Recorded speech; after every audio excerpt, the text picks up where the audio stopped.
codependency or being codependent. I feel as though we use that word and that term often, but very seldom do we use it correctly.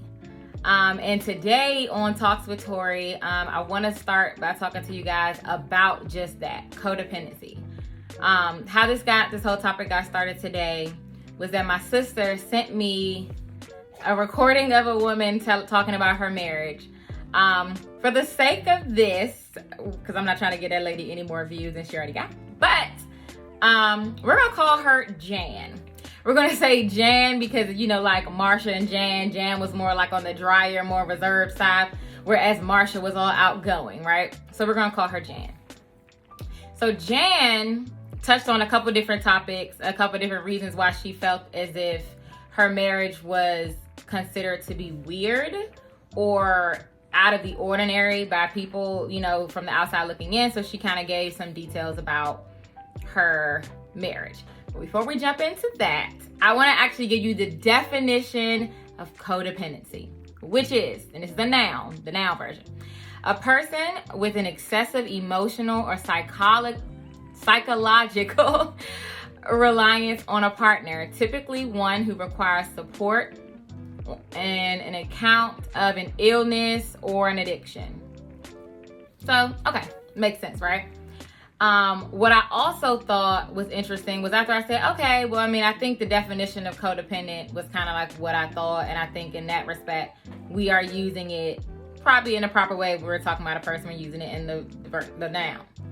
But what I found to be interesting was some of the traits. I think it's very seldom that we actually hear traits that go with codependency. We just always say, oh, they're around each other all the time and they're codependent. But here are some of the actual traits that are common in people who, you know, suffer from codependency. The first being low self-esteem, trouble identifying their own emotions, trouble making decisions, desire to care for others, and then lastly, a desire to feel important to someone. I found the one to be most interesting was trouble making decisions. And the reason why I say that is because I feel like within this whole idea of codependency, if you don't know yourself and you can't make decisions for yourself, I think it's easier if the person that you're with makes all the decisions and then you just go along with it.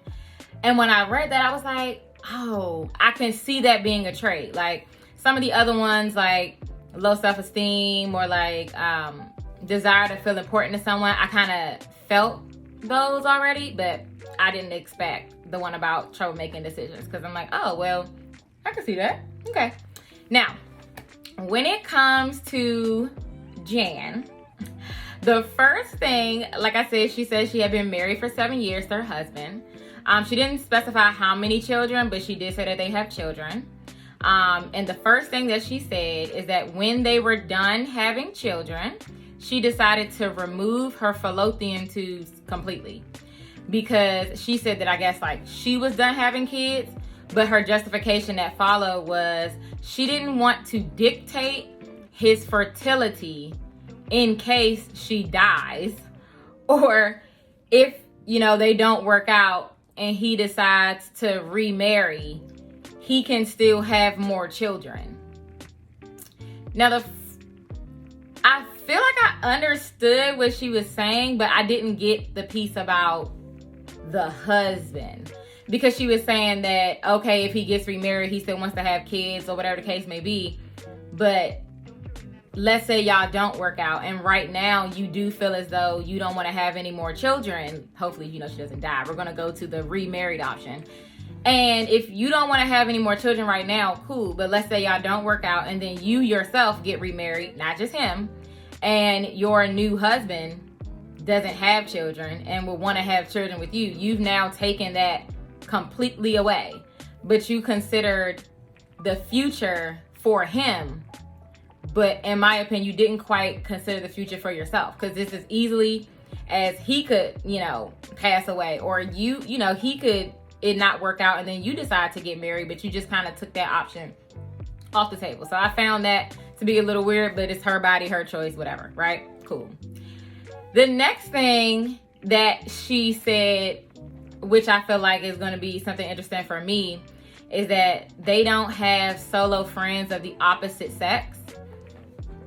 And I mean, as a girl who's in a relationship, I've been with my boyfriend for 3 years now, I don't necessarily find this to be like a codependent type of thing or an odd way of thinking, mostly because I really don't have many friends of the opposite sex that are not gay, me personally.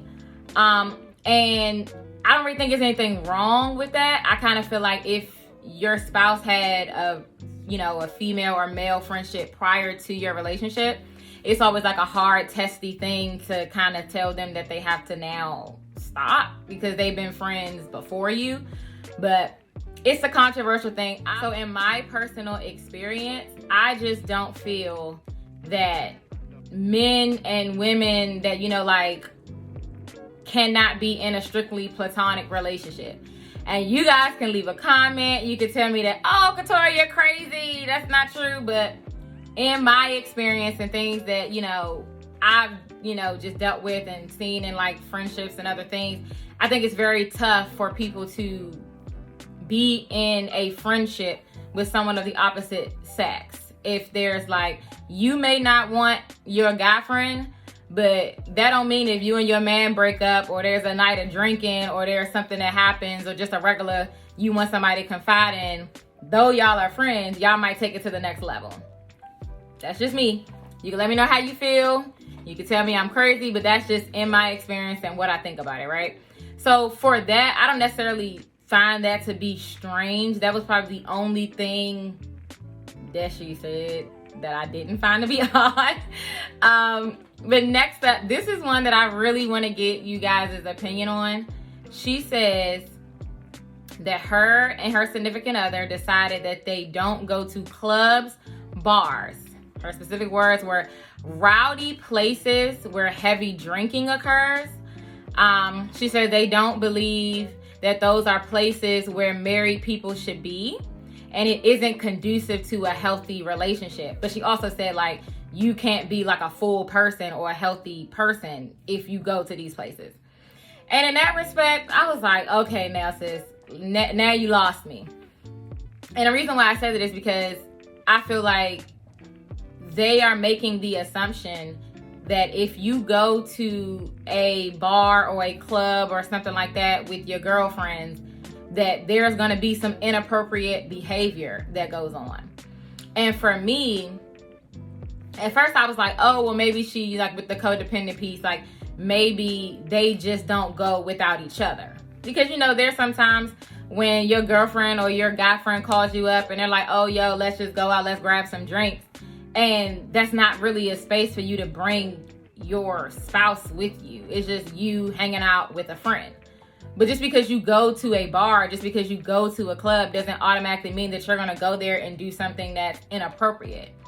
And I feel like, though they didn't say this was a trait, or though it didn't say this necessarily in the definition, I kind of feel like codependency too, just a tad bit touches on trust.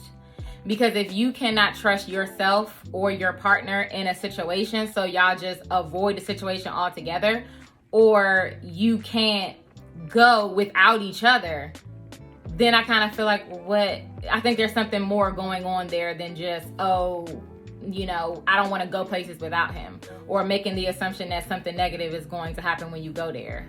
For me, I like to get dressed up. I like to get cute. I like to take pictures. Me and my, female friends like to have a little kiki. Sometimes we want to talk about our men. We can't talk about them if they're there. No, let him stay home.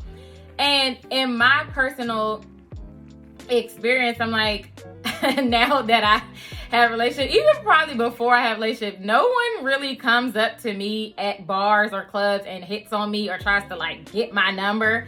That's not really a thing that happens. But even if that does happen to you, it's a simple, oh no, I have a boyfriend, I'm in a relationship or whatever. Thank you so much, enjoy the rest of your night.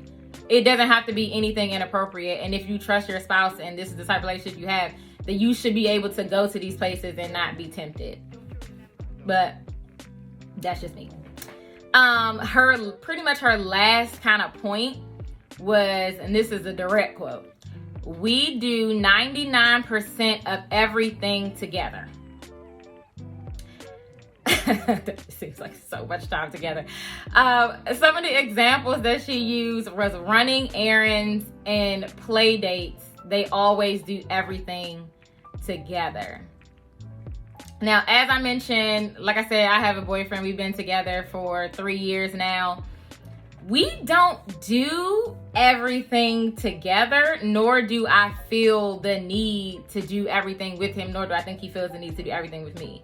Like, don't get me wrong, he is my best friend, love him to death. We go out, we have a great time, we have fun, we travel the world together, we do all of these things together. But he lives here. We live together. There's not a day that goes by that unless he's like out of town, there's not a day that I don't see him. There's not a day that I don't talk to him or communicate. Like, I think if you have healthy communication, I don't see why y'all need to do everything together. And just at the core, sometimes you need other people. I think if the pandemic taught us anything about ourselves, like, we need people. You need to communicate. You need to interact. You need to see and, be with other people.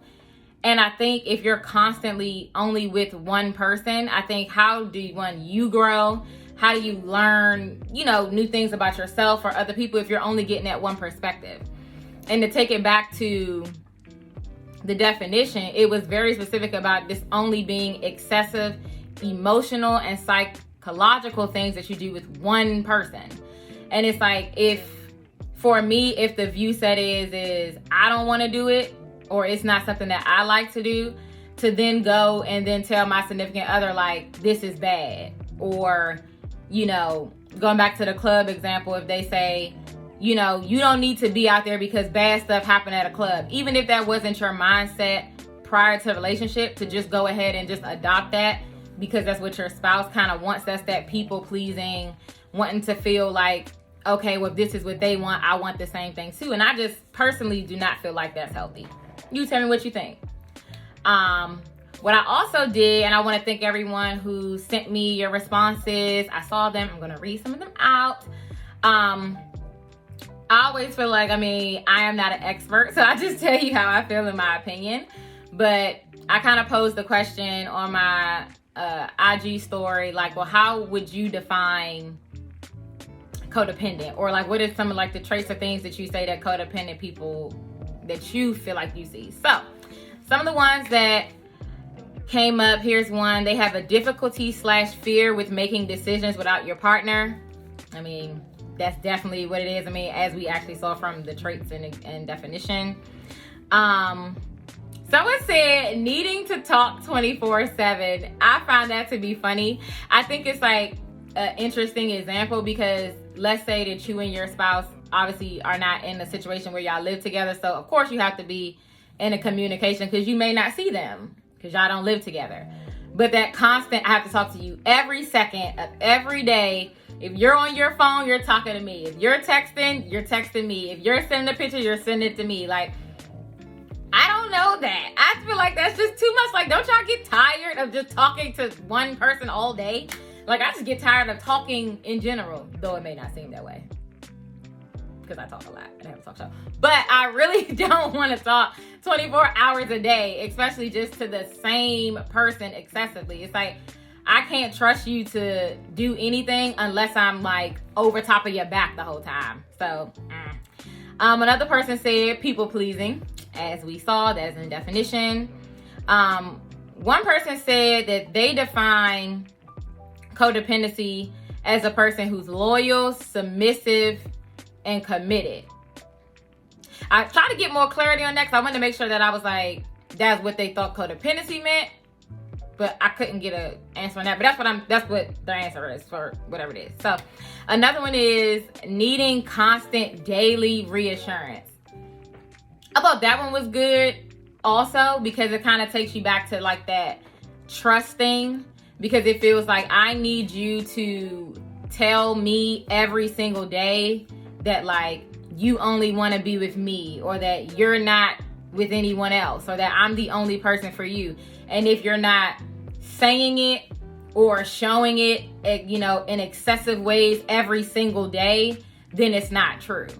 And then it's kind of like, if you're not going to do that, then I need to make sure that I'm doing that for you. And I don't really think there's anything wrong with, reassuring someone about your relationship.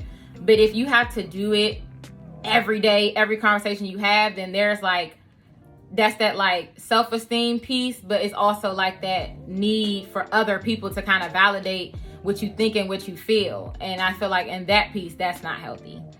Someone else said, poor communication of feelings, no self-identity, always a we. So, it's not even I'm not by myself in this, it's we. And I'll say that as example is oh yeah, Tori, you want to come out to this thing? You can invite your boyfriend, he can come, cool. I'm all right, cool. Jeffrey, you want to go? If his answer is no, and then automatically I'm oh, so we're not going. No, we may not be going, but if I want to go, I can still go. Your movements don't depend on what the other person does. Of course you would love to have your spouse there, but if this is a girl's trip, I'm not going to be oh, well, Jeffrey can't come, so I won't be able to make it. That's I think that's what she means definitely by the always a we. And then she was the need to be needed. And as we saw, that kind of goes back into the feeling important to someone. You validate your worth or your whatever about your relationship based on the fact that they need me. I am adding so much to them that they can't do anything without me. That's how much they need me around, love me, support me, whatever. It was funny. Someone said, making plans. So I had to get some clarity on that. But the plans were in a situation of one party is always making all the plans for both of you. And I was yep, I can see that too. And it's before there's even a conversation of what do we want to do? Or is this something that I, as an individual, even want to go to? The other person automatically says what the couple is going to do. And then it's not even a topic of, well, hold up, wait, maybe I don't want to do that. It's always yep, whatever that one person say, go. And that's what we're going to do. And I was okay, I can see that. I think that has some elements to it too. I mean, have to go in more detail, but I'm not going to go into all of that because of the example that was given. And the last one was no outings without your significant other. And I touched on that too. It's kind of if I'm going to a girl's day, I just don't think, for one, I don't even think that my spouse would want to be with me and 10 other women and he's the only man. A lot of times I don't think it's appropriate. Aren't you going to be bored? You don't want to hear us talk about stuff that we talk about. You want to talk about other things or be with your own guy friends. And it's there's some times where it's obvious, where it's oh, it's going to be girls there, guys there, everybody can come. Cool. And that's still if your spouse decides it's something that they want to do. Because even if it is a mixed couple thing, if they don't want to go, they shouldn't have to go. But that also shouldn't deter you from doing what you really want to do. And I think everyone kind of had, first, thank you everybody who sent, your comments in, because they were all pretty much what we kind of touched on the whole time. And I just think, for me, a lot of times I feel we just throw codependency out without really knowing what it is. And as hopefully from this conversation, you kind of get a better idea of it. And let me know, what do you feel codependency is? Is automatically codependency a bad thing? Is it a good thing? Is there elements of it that are healthy? Do you feel it's unhealthy? Let me know. If you agree, disagree, say, Tori, you crazy girl, you just rambling, that's perfectly fine. Leave me a comment. If you enjoy the topics that I talked about, please go ahead and share this video.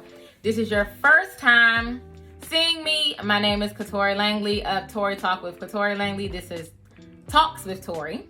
It's something new. Everybody always tells me I normally do a lot of interviews on my show. But they're we want to hear your idea on some topics or some different things thrown out. So I'm okay, well, I'll do some of these. So if you like it, leave some fire emojis, leave me some content saying yeah, this is cool. We should talk about this topic next. Just let me know. And for the people who do know me, thank you so much for all of your continued participation. I hope you guys enjoyed. And let's get some more topics. I want to do this some more. So thanks.